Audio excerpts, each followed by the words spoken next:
الحمدللہ رب العالمین الصلاۃ والسلام علی رسولہ الامین والعاقبۃ للمتقین، اما بعد، عزیز نوجوانوں، میرے ساتھیوں اور بزرگوں، السلام علیکم ورحمۃ اللہ وبرکاتہ۔ اعوذ باللہ من الشیطان الرجیم، بسم اللہ الرحمن الرحیم۔ وَإِذَا أَرَدْنَا أَن نُهْلِكَ قَرْيَةً أَمَرْنَا مُتْرَفِيهَا فَفَسَقُوا فِيهَا فَحَقَّ عَلَيْهِمُ الْقَوْلُ فَدَمَّرْنَاهَا تَدْمِيرًا، صدق اللہ العظیم۔ ابھی میں نے آپ کے سامنے سورۃ بنی اسرائیل، جو سورۃ الاسراء کے نام سے بھی شائع ہوتا ہے، اس کی 16ویں آیت کی تلاوت کی، جس کا ترجمہ آپ سماعت فرمائیے کہ جب اللہ تعالیٰ ایک قوم کو، ایک بستی کو ہلاک کرنے کا ارادہ کر لیتا ہے، تب اس کے جو ایلیٹ ہوتے ہیں، جب اس کے جو مالدار اور چودھری قسم کے لوگ ہوتے ہیں اس سوسائٹی کے، ان لوگوں کو کھلی چھوٹ دیتا ہے، اور اس نتیجے میں وہ لوگ جو فساد برپا کرتے ہیں اس میں اللہ تعالیٰ ان کی بہت سخت پکڑ کرتا ہے۔ ساتھیوں، جو آج میرا موضوع ہے، 17 رمضان کو جو آپ صلی اللہ علیہ وسلم نے جو جنگ بدر لڑی تھی اور اس کا جو ایفیکٹ ایک اسلامک سویلائزیشن اور ورلڈ ہسٹری میں ہوا تھا، اس کے اوپر میں چند باتیں رکھنے کی کوشش کروں گا۔ عنوان کا ایک پری ریکویزٹ سمجھ لیں کہ یہ ٹاپک بدر کے جو حالات تھے یا بدر کا جو واقعہ ہے اس کے اوپر مبنی نہیں ہے، بلکہ بدر کو جو ایونٹس نے لیڈ کیا، جس کے نتیجے میں جنگ بدر ہوئی، اور اس کے بعد جو ٹرننگ پوائنٹ آیا، اس میں ہمارے لیے جو سبق ہے سیکھنے کے لیے، ان باتوں کے اوپر میری آج کی یہ گفتگو مبنی رہے گی۔ تو یہ چیزیں باتوں کو سمجھنے کے لیے بہت آسانی کریں گے۔ اس سے پہلے کہ ہم اس بات سے شروع کریں، ایک مختصر سا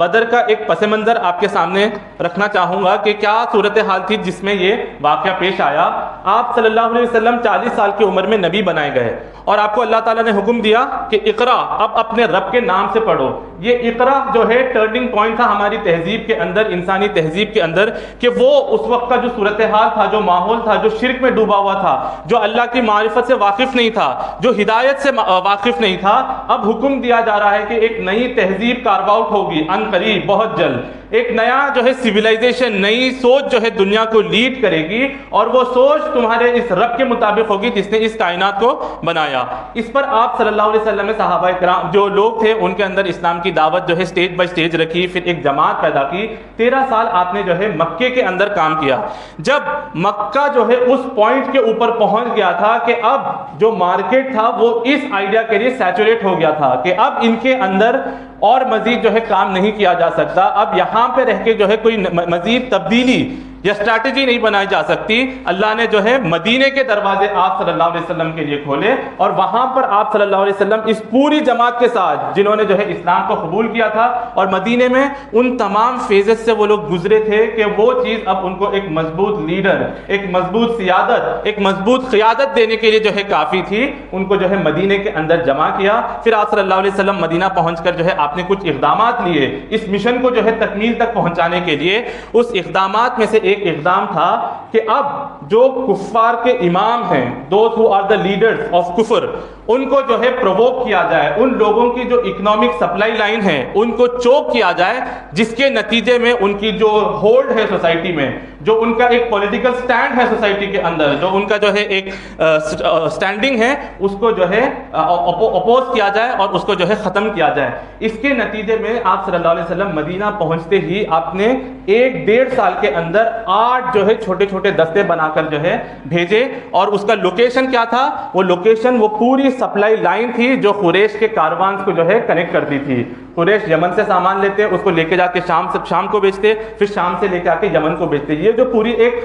سپلائی لائن تھی، اس کو جو ہے چوک کرنے کے لیے آپ صلی اللہ علیہ وسلم نے اقدامات لیے۔ قریش اس سے انہوں نے وہ تھریٹ محسوس کیا کہ ہم کو جو ہے اگر اس چیز کو ہم کرب نہیں کریں گے تو یہ چیز ہماری جو ایکسٹینڈنگ ہے اس کو جو ہے ختم کر دے گی اور ہمارا نام نہیں رہے گا۔ اس کے نتیجے میں پھر 2 ہجری میں جنگ بدر کا وہ واقعہ پیش آتا ہے، جس میں آپ صلی اللہ علیہ وسلم 313 صحابہ اکرام کے ساتھ نکلتے ہیں، اور کفار سامنے سے 1000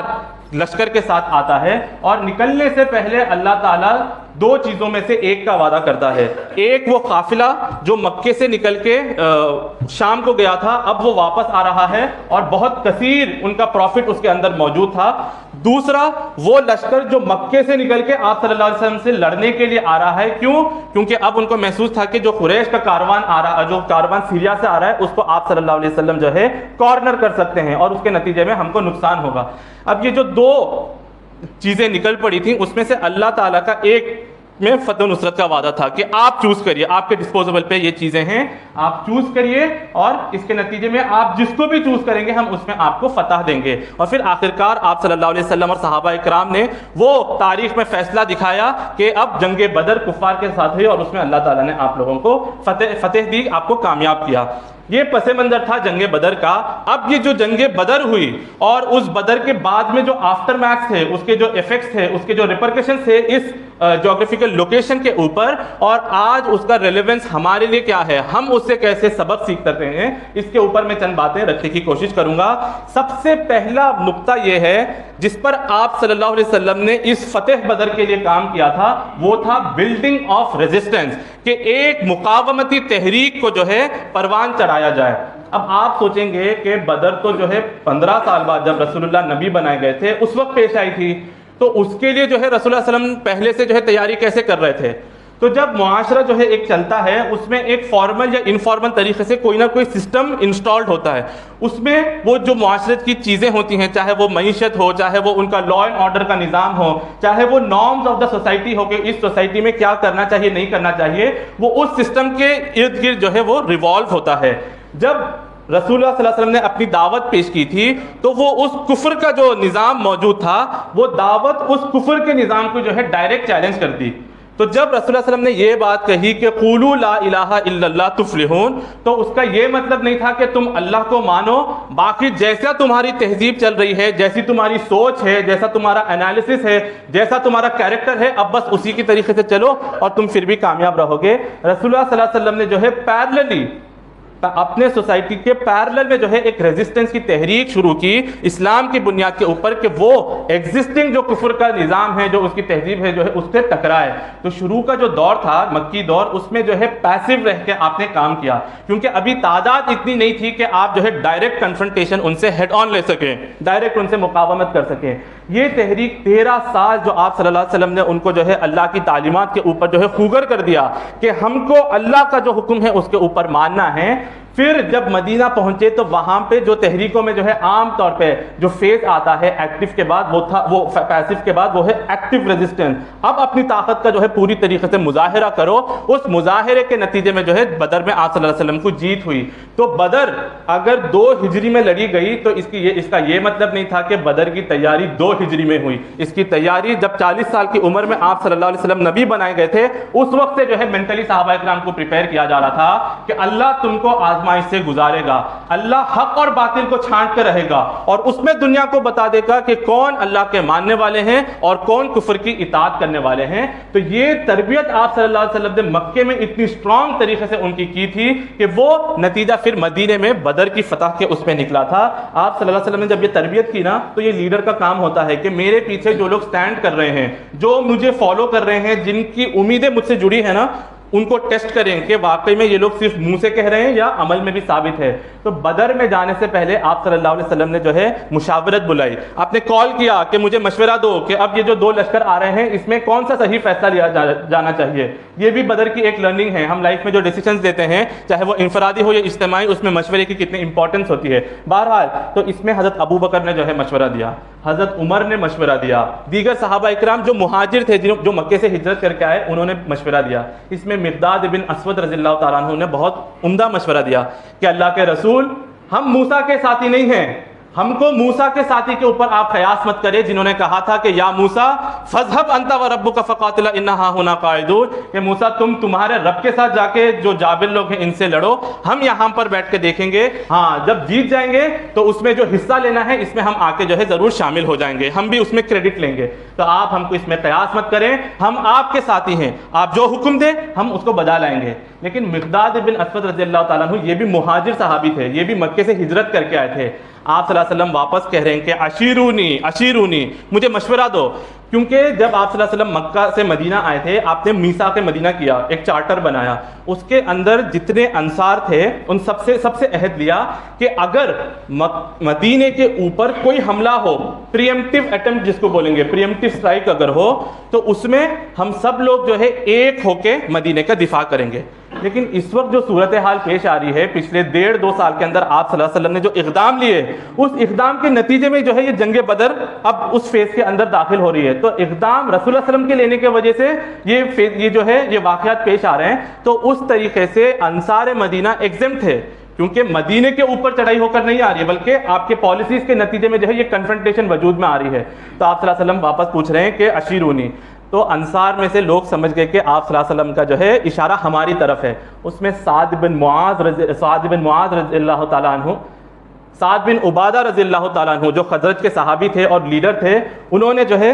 سعد بن معاذ رضی اللہ تعالیٰ عنہ جو اوس کے جو ہے سردار تھے، انہوں نے اٹھے اور انہوں نے تقریر کی کہ انک تعنینا یا رسول اللہ، کہ اللہ کے رسول کیا آپ کا اشارہ ہماری طرف ہے؟ کہ اب مہاجر میں سے جید صحابہ اکرام، جید لیڈرز، پوٹینشیل لیڈرز، انہوں نے تقریر کی، آپ جو ہے پھر بھی کہہ رہے ہیں مجھے مشورہ دو، تو کیا آپ کا روح سکون ہم انصار مدینہ ہماری طرف ہے؟ کأنک تعنینا یا رسول اللہ، کیونکہ آپ کا روح سکون کیا ہماری طرف ہے؟ فإنا قد آمنا، کہ اللہ کے رسول ہم آپ کے اوپر ایمان لے کر آئے ہیں، ہم نے میں جو ہے عہد کیا، بیعت عقبہ اولا، بیعت عقبہ ثانی، اس میں ہم آگے بڑھ کے ہم نے عہد کیا کہ ہم آپ کی جو ہے جان، آپ کی مال، آپ کی سب کی حفاظت ایسے کریں گے جیسے اپنے بچوں کی حفاظت کریں گے، اللہ کے ساتھ کسی کو شرک میں نہیں ٹھہرائیں گے، زنا نہیں کریں گے۔ تو ہم نے اس بات کا عہد کیا، اب آپ جو حکم دیں ہم اس کو بجا لانے کے لیے جو ہے تیار ہیں۔ آپ حکم دے کے اپنے گھوڑے کو، اپنے جانور کو جو ہے سمندر میں ڈالیں، ہم آپ کے پیچھے جو ہے سمندر میں اترنے کے لیے تیار ہیں۔ آپ جو ہے حکم دے، ہم آخری انصار کو جو ہے برق الغمات تک پہنچائیں گے۔ یمن کا جو ہے ایک مرکزی شہر تھا، بہت سینٹرل شہر تھا، ہم مدینے سے وہاں تک اپنی سپلائی لائن کو جو ہے پہنچائیں گے، اپنے آخری اونٹ کو پہنچائیں گے۔ کیا پتا کہ ہمارے اس عمل سے جو ہے اللہ آپ کے آنکھوں کو جو ہے ٹھنڈک پہنچائے، آپ کی آنکھوں کو جو ہے سکون دے۔ تو جب آپ صلی اللہ علیہ وسلم نے انصار کا یہ روح جو دیکھا کہ یہ اب جو ہے میری جماعت جو میں نے تیار کی تھی، مہاجر فرسٹ بیچ تھے اس جماعت کی، 13 سال آپ صلی اللہ علیہ وسلم نے ان کے اوپر محنت کی، پھر انصار پچھلے 3-4 سال میں جو آپ نے سفیر بنا کے بھیجا، اس میں ان کی جو سیکنڈ بیچ کی جو تربیت تھی، اب آپ صلی اللہ علیہ وسلم جو ہے کانفیڈنٹ تھے اس بات کے کہ ہم جو ہے کنفرنٹیشن کرنے کے لیے تیار ہیں، اور پھر آپ نے جو ہے ہیڈ آن ان لوگوں کے ساتھ جو ہے کنفرنٹیشن کی۔ تو یہ ریزسٹنس جو بلڈ اپ کیا آپ صلی اللہ علیہ وسلم، اس کو جو ہے اکبر الہ آبادی صاحب نے جو ہے اپنے شعر میں جو ہے اس کو کہا کہ خدا کے کام دیکھو بات کیا ہے کیا پہلے، نظر آتا ہے مجھ کو بدر سے غار ہرا پہلے، کہ بدر جو کچھ ہوا تھا تو آپ اس سے پہلے غار ہرا میں آپ صلی اللہ علیہ وسلم نے جو تفکر کیا تھا، اللہ کے اوپر جو تدبر کیا تھا، اور اس کے نتیجے میں اللہ نے آپ کے اوپر کائنات کی جو راز تھے اس کو اجاگر کیے، جس کو اقبال کہتا ہے جب عشق سکھاتا ہے آداب خداگاہی، کھلتے ہیں غلاموں پر اسرار شہنشاہی۔ تو اللہ نے اپنے عبداللہ کے اوپر جو اسرار شہنشاہی ہے، اس کائنات کے راز تھے، وہ جو اس کو عام کیے، وہ نتیجہ تھا کہ یہ ریزسٹنس جو ہے بلٹ اپ ہو کے آگے چلی۔ دوسرا اہم پوائنٹ اس کو سمجھنے جو بدر کی ٹیکٹکس اور بدر کے پیغام کو سمجھنے میں ہماری مدد کرتا ہے، وہ ہے understanding the enemy and warfare strategy, کہ آپ کا مقابلہ اب جس کسی کے ساتھ ہونے والا ہے، اگر آپ اس پارٹی، اس جماعت، اس بلاک، ان کے جو ہے تاریخ سے واقف نہیں ہیں، آپ ان کی سوچ سے واقف نہیں ہیں، آپ اس سے واقف نہیں ہیں کہ وہ لوگ کیا اسٹریٹجی بنا کے لا رہے ہیں، تو آپ کا پھر ان کے اوپر جیتنا جو ہے بہت مشکل ہو جاتا ہے۔ یہ سنزو ایک فلاسفر گزرا ہے، اس کی کتاب ہے دی آرٹ آف وار، بہت فیمس کتاب ہے، آج بھی یہ کتاب زندہ ہے ہزاروں سال سے۔ اس میں اس نے جو وار کی اسٹریٹجیز ہیں وہ بیان کی، اور اس میں سے وار کی ایک اسٹریٹجی یہی ہے کہ ہم اپنے دشمن کو جو ہے سمجھیں، اور یہ چیز آپ صلی اللہ علیہ وسلم جو ہے پہلے ہی سمجھ چکے تھے۔ کیوں؟ کیونکہ آپ صلی اللہ علیہ وسلم مکے کے اندر پیدا ہوئے تھے، آپ مکے کی جو رگ تھی، اس کی جو نروس تھے، اس سے جو ہے واقف تھے، آپ کو معلوم تھا کہ ابو جہل کا کردار کیا ہے، آپ کو معلوم تھا کہ ابو لہب، عتبہ، شیبہ، یہ سب ان کے جو ہے جو امام ہیں کفر کے، ان کی سوچ کیا ہے۔ اور پھر آپ نے جو ہے جب یہ کنفرنٹیشن ہو رہی تھی، آپ نے جو ہے جاسوس بھیجے، دور دور تک بھیجے کہ جاؤ اور جو ہے ہمیں ڈیٹیل سے آگاہ کرو، انفارمیشن انفارمیشن لے کے آؤ کہ کتنے لوگ آ رہے ہیں, کیا ان کی تعداد ہے, کتنے جماعت کے اندر یہ لوگ ہیں, کون ان کا جو ہے امام ہے, کون لیڈ کر رہا ہے ان کو. تو یہ تمام جو اپنے دشمن کو جو ہے سمجھنا ہے, اس کی جو ہے وار ٹیکٹکس کو سمجھنا ہے, یہ آپ کو ریزسٹنس میں جو جیت حاصل کرنا ہے اس کے اندر جو ہے مدد کرے گا. یہ چیزیں اللہ وحی کے طریقے سے نہیں بھیجے گا کہ آپ کو جو ہے بٹالینز بنانا ہے, آپ کو جو ہے اپنے لیڈرز مقرر کرنا ہے. یہ خود جو لوگ اللہ کے پیغام کو سمجھ چکے ہیں ان کو آگے بڑھ کے جو ہے یہ تمام اقدام لینے ہیں اور یہ تمام کام کرنے ہیں. آج جو امام ہے اس کا, آج جو طاغوت کا سسٹم ہے, اس کے نئے نئے جو ہے ہتھ کنڈے ہیں, اس کے نئے نئے اسٹریٹجیز ہیں جس سے جو ہے وہ اپنے کنفرنٹیشن میں, اپنے ان میں جو ہے وہ کامیاب ہو رہا ہے. آج جس طریقے سے ہائی ٹیک اور یہ سیٹ اپ جو ہے پہنچ چکا ہے, جس طریقے سے میڈیا کے ذریعے سے لوگوں کے پرسپشن کو, لوگوں کے اوپینینز کو جو ہے گروم کیا جا رہا ہے, جس طریقے سے نئی نئی وارفیئر ٹیکنالوجی اور اسٹریٹجیز یوز کی جا رہی ہیں, تو آج نوجوانوں کا اور بالخصوص تمام امت مسلمہ کا جو چاہ رہے ہیں کہ حق جو ہے دنیا میں غالب ہو, ان کے اوپر یہ کام جو ہے فرض ہے کہ وہ ان نئے چیزوں کو سمجھے, وہ میڈیا میں اپنا ایک پیرلل پریزنس تیار کریں, وہ ہائی ٹیک اور یہ تمام اے آئی جو ٹیکنالوجی آج چل رہی ہے ان کا بہترین استعمال کریں تاکہ پرسپشن کو واپس جو ہے اسلام اور حق کی طرف موڑا جائے. اور پھر جو باطل کی اسٹریٹجیز ہیں, چاہے وہ موویز کے ذریعے سے ہو, چاہے وہ نیٹ فلکس پلیٹ فارم کے ذریعے سے ہو, چاہے وہ اور ان کے جو پروپیگنڈا ہاؤس کی طرف سے ہو, جو کچھ کیا جا رہا ہے اس کو جو ہے ہم کاؤنٹر کر سکیں. اگر یہ نہیں کریں گے تو ہم ٹریڈیشنلی طور پہ یہ بات بولیں گے کہ آپ صلی اللہ علیہ وسلم نے اسٹریٹجی بنائی, اس کے نتیجے میں جیتے, لیکن آج جو جیت اسلام کو چاہیے, جو کنفرنٹیشن میں چاہیے, پھر اس میں ہم جو ہے ثابت قدم نہیں رہ سکیں گے. اور اسی طور پہ جو ہے یہ بات سمجھنا ہے کہ آج سے 500 سال پہلے جب سے جو ہے یہ ویسٹ اور یہ یورپ ان کی جو ہے اڑان ہوئی, تو جو اللہ نے رسول اللہ صلی اللہ علیہ وسلم کے ذریعے سے ہدایت کی 2 آنکھیں بھیجی تھی, ایک علم کی 2 آنکھیں, ایک تھی ہدایت, فمن تبع ہدایا فلا خوف علیہم ولا هم یحزنون, اس ہدایت کو مضبوطی سے تھامو اور جو تھامے گا وہ ہمارا ساتھی ہوگا. اور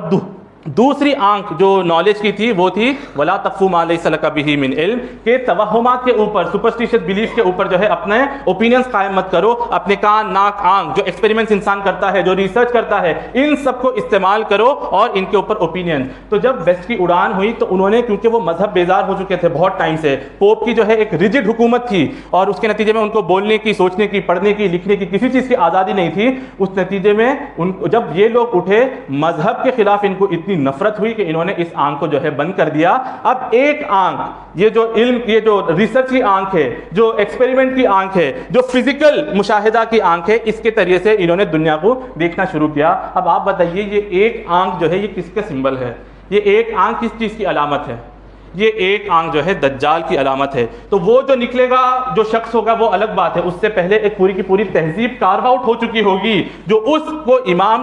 کو ایز این امام قبول کرنے کے لیے جو ہے وہ ایکسیپٹ کرے گی وہ تہذیب. تو یہ دجالی تہذیب اور یہ آج کے ماڈرن سائیکولوجی اور ان تب کو جو ہے سمجھ کر ہم اپنی جب پالیسی بنائیں گے تو وقت کے ساتھ ساتھ, جتنا بھی وقت ہو, 70 سال, 80 سال, 100 سال, 150 سال, اس میں جا کے ایک موقع آئے گا کہ پھر یہ باطل کا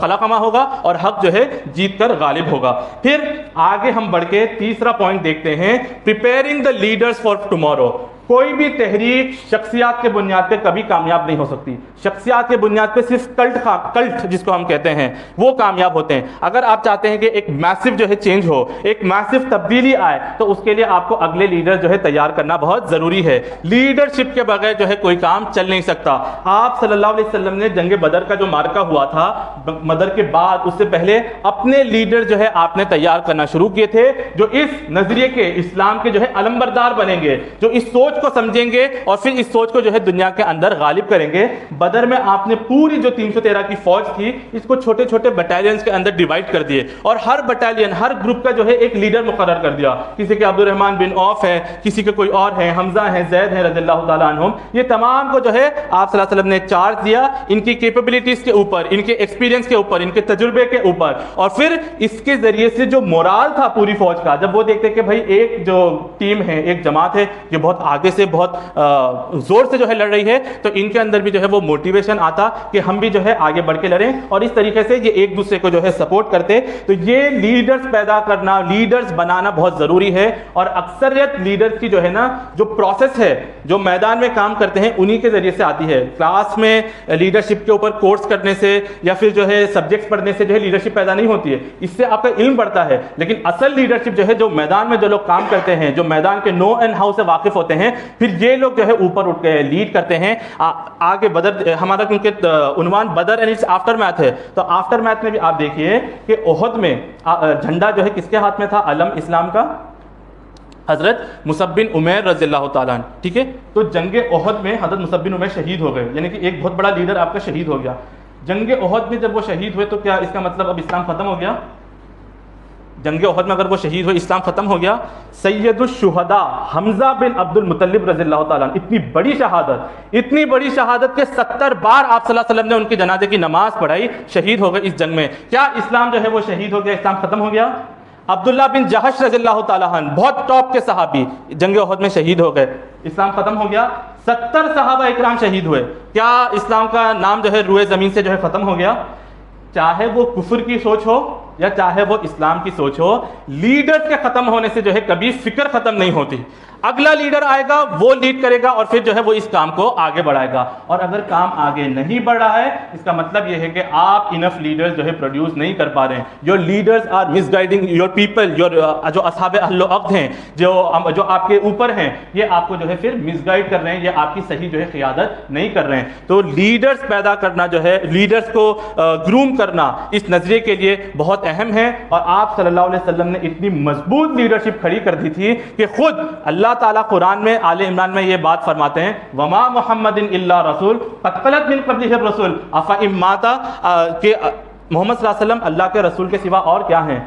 آپ سے پہلے بھی کئی رسول بھیجے گئے تھے. اگر آپ کوئی جنگ میں شہید ہو گئے یا آپ قتل کر دیے جائیں تو کیا یہ لوگ جو ہے اپنے پیر سے پھر جائیں گے کہ آپ کی لیڈرشپ کے ساتھ اسلام جڑا ہوا ہے؟ تو وہ بات کلیئر اللہ تعالیٰ نے اس آیت میں کر دی کہ اسلام پروسیس کے ساتھ جڑا ہوا ہے, اسلام توکل علی اللہ کے اوپر جڑا ہوا ہے, اسلام اپنی تربیت کے اوپر جڑا ہوا ہے. اور آپ صلی اللہ علیہ وسلم نے اتنی مضبوط تربیت کی تھی کہ اس کے بعد جو نئی لیڈرشپ آئی, چاہے وہ حضرت ابو بکر ہو, حضرت عمر ہو, حضرت عثمان, انہوں نے دنیا کے کونے کہ ایک جو تحریک مدینے سے شروع ہوئی تھی اس کو افریقہ کے ساحل الجزائر اور وہاں تک جو ہے یہ لوگ پہنچا دیے تھے. تو یہ لیڈرشپ جو ہے ہم کو پیدا کرنے کی ضرورت ہے. اور یہ شہادت کو ہے الفت میں قدم رکھنا ہے. لوگ سمجھتے ہیں کہ آسان ہے مسلمان ہونا, یہ جو شہادتوں سے جو ہے یہ پوری تحریک اسلامی گزری, بڑے بڑے صحابہ اکرام شہید ہوئے, اس شہادت کے نتیجے میں یہ کامیابی ہوئی. شہادت کے نتیجے میں تحریکیں ختم نہیں ہوتی, ان کو نیا ایک جذبہ ملتا ہے, ان کو ایک نیا خون ملتا ہے, ایک نئی سوچ ملتی ہے, جس کے نتیجے میں جو ہے یہ آگے بھی جو ہے ثابت قدم رہنے کے لیے تیار ہوتے ہیں. تو آج بھی اگر کوئی بھی ہمارے یہ جو بڑی انفلوئنشل پرسنالٹیز, ان لوگوں کو جو ہے ٹارگٹ کیا جاتا ہے, ان کو ختم کیا جاتا ہے, تو اس کا یہ مطلب نہیں ہے کہ اسلام ختم ہو جائے گا یا اسلام یہ ہو جائے گا, بلکہ ہم کو اس وعدے کے اوپر جمے رہنا چاہیے کہ ان تنصر اللہ ینصرکم ویثبت اقدامکم, تم اللہ کی مدد کرو, اللہ تمہاری مدد کرے گا اور اس زمین میں تمہارے پیروں کو جو ہے مضبوطی سے جمائے گا. اور وہ نتیجہ پھر ہم آج بھی دیکھ رہے ہیں کہ کیسے الگ الگ علاقوں میں جہاں پہ جو ہے دین کے ماننے والوں کو ٹارگٹ کیا جا رہا ہے, آج بھی وہ لوگ ڈٹ کے کھڑے ہوئے ہیں, آج بھی وہ لوگ استقامت جو ہے دکھا رہے ہیں. اور کفر پھر اس بات کے اوپر حیران ہے کہ ہم جو پالیسیز بنا رہے ہیں وہ پالیسیز جو ہے کامیاب نہیں ہو رہی ہیں, کیونکہ انہوں نے اسلام کو صحیح طور پہ ابھی بھی سمجھا نہیں ہے. ہم کو ان تعلیمات کو سمجھ کر جو ہے ان چیزوں کو اجاگر کرنے کی ضرورت ہے. چوتھا اہم پوائنٹ جو بدر اور اس کے آفٹر میتھ سے ہم کو سمجھنا ہے وہ ہے انڈرسٹینڈنگ گلوبل بلاک پالیٹکس. جب آپ صلی اللہ علیہ وسلم اس دنیا میں تھے تو وہ جو دور تھا ٹیکنالوجی, کمیونیکیشن, ان سب کے لحاظ سے ابھی دنیا گلوبلائزیشن کی طرف نہیں گئی تھی. گلوبلائزیشن کا مطلب یہ پوری دنیا ایک گاؤں ہے, جو ایک دنیا کے کونے میں ہو رہا ہے دوسرے کونے میں اس کی خبر پہنچ رہی ہے. آج ہم اس ایرا کے اندر رہ رہے ہیں, لیکن آپ صلی اللہ علیہ وسلم کے زمانے میں یہ چیزیں موجود نہیں تھی. اگر دنیا کے کوئی کونے میں کام ہو رہا ہے تو اس کی خبر ہی نہیں ہے مدینے یا مکے میں, ابھی دنیا اس اسٹیج کے اوپر پہنچی نہیں تھی. لیکن کیونکہ یہ دین قیامت تک رہنے والا ہے تو اللہ وہ تمام نشانیاں, وہ تمام آیات, وہ تمام چیزوں کو جو ہے یہاں پہ کھول کے بتا رہا ہے, جو ایون رسول اللہ علیہ وسلم کے بعد جو دور آئے گا اس میں جو ہے کام ہوگا, اس میں جو ہے کام میں آئیں گے. آپ صلی اللہ علیہ وسلم جب مکے میں دعوت کر رہے تھے اور جو وہ دور تھا اس میں دو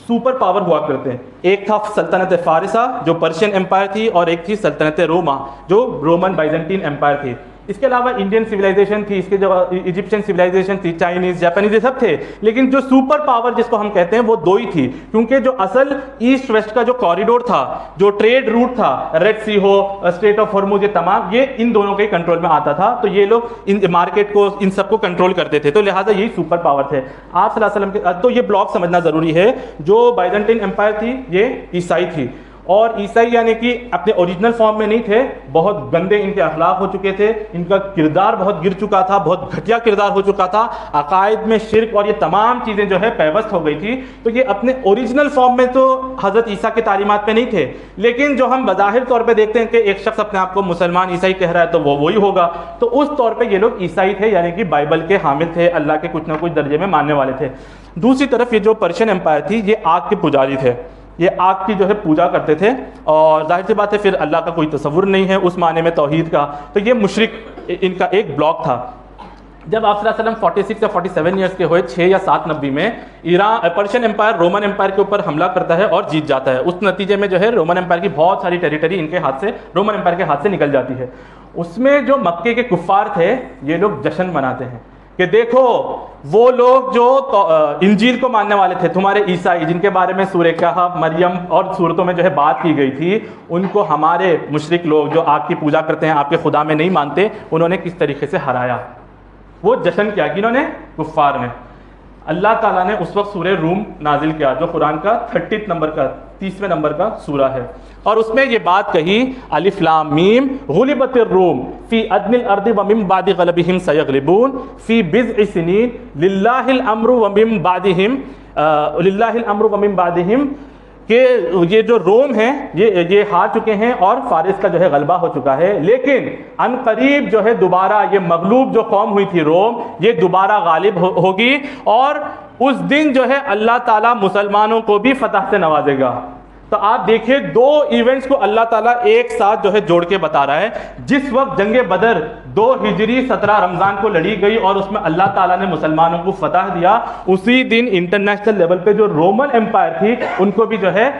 پرشین امپائر کے خلاف جو ہے بہت بڑی فتح ہوئی. تو دو چیز اللہ تعالیٰ بتا رہا ہے کہ ایک ہوتی ہے ایمرجنگ پاورز اور ایک ہوتی ہے سبمرجنگ پاورز. اب آپ صلی اللہ علیہ وسلم ایک ایمرجنگ پاور کے طور سے جو ہے دنیا میں اٹھ رہے ہیں. وقت لگے گا, 10 سال 15 سال لگے گا, لیکن آپ جو ہے دنیا میں آپ کی سوچ ایک ایمرجنگ پاور بنے گی, اور دوسری طرف ایک سبمرجنگ پاور ہے کہ یہ جو ایگزسٹنگ سٹرکچرز ہے اب یہ دنیا میں نیچے جانے والے ہیں. تو یہ دو چیزوں کو اللہ تعالیٰ ہائی لائٹ کر کے یہاں پہ بتا رہا ہے, اور یہ بلاکس جو ہے پھر ہم کو اس کی انڈرسٹینڈنگ دے رہا ہے کہ جب بلاکس بنتے ہیں تو اس میں آپ کا کیا کردار ادا کرنا ہے. جب مسلمانوں کی یہاں پہ فتح ہوئی تھی اور وہاں پہ, تو وہ عیسائی جو ہے مسلمانوں کے عقیدے کے ماننے والے نہیں تھے, وہ آپ صلی اللہ علیہ وسلم کی اتباع کرنے والے نہیں تھے, لیکن گلوبل جو ریلیشن, گلوبل اس کے اوپر جو معاملات طے ہوتے ہیں وہاں پہ ہم کو کیا ایٹیٹیوڈ دکھانا ہے وہ اس میں جو ہے بیان کر رہا ہے کہ کفر کا جو بلاک ہے اس کے سامنے جو بھی طاقتیں ہیں اس میں آپ کو ایک میوچل انڈرسٹینڈنگ کریٹ کرنا ہے. اور یہی بلاکس کا جو ہے صحیح انڈرسٹینڈنگ نہ ہونے کی وجہ سے مسلمان پچھلے کئی سالوں سے جو ہے وہ ہارتے آ رہے ہیں. جب ورلڈ وار 1 بنی تو ایک طرف سینٹرل پاورز تھے اور ایک طرف الائڈ پاورز تھی. سلطنت عثمانیہ یہ الائڈ طاقتوں کے جو ایک طاقت میں تھی, اور ان کے سامنے جو ہے برطانیہ, فرانس, جرمنی اور یہ امریکہ اور یہ تمام طاقتیں تھیں, اور انہوں نے پھر جو ہے جس طریقے سے کنفرنٹیشن لی اپنی الائڈ اور سینٹرل پاورز کے ساتھ, پھر وہ بلاک میں جس میں سلطنت عثمانیہ تھی, اوٹومان امپائر جن کے ہاتھ میں 400 سال تک خلافت کا جھنڈا تھا, جنہوں نے مسلم امہ کو جو ہے ایز این امہ ریپرزینٹ کیا تھا. ورلڈ وار 1 میں جو ہے غلط بلاک اور غلط انڈرسٹینڈنگ اسٹریٹجیز کے نتیجے میں جو ہے وہ پوری سلطنت عثمانیہ جو ہے ختم ہو جاتی ہے. علامہ اقبال اپنے شعر میں اس کو فرماتے ہیں, چاک کر دی ترک نادان خلافت کی خبا, سادگی مسلم کی دیکھ اوروں کی عیاری بھی دیکھ. کہ مسلمانوں کی جو سادگی تھی کہ انٹرنیشنل ریلیشن وہ سمجھ نہیں پائے, اسٹریٹجیز نہیں سمجھ پائے, غلط چیزوں پہ انہوں نے اپنے آپ کو الائن کیا, اور اس کے نتیجے میں اور دوسروں کی سازشیں, جو عیار تھا, جو کفر تھا, جو مکر تھا, ان کی جو سازشیں ہوئیں, اس کے نتیجے میں اتنی بڑی جو سلطنت کارو آؤٹ ہوئی تھی وہ جو ہے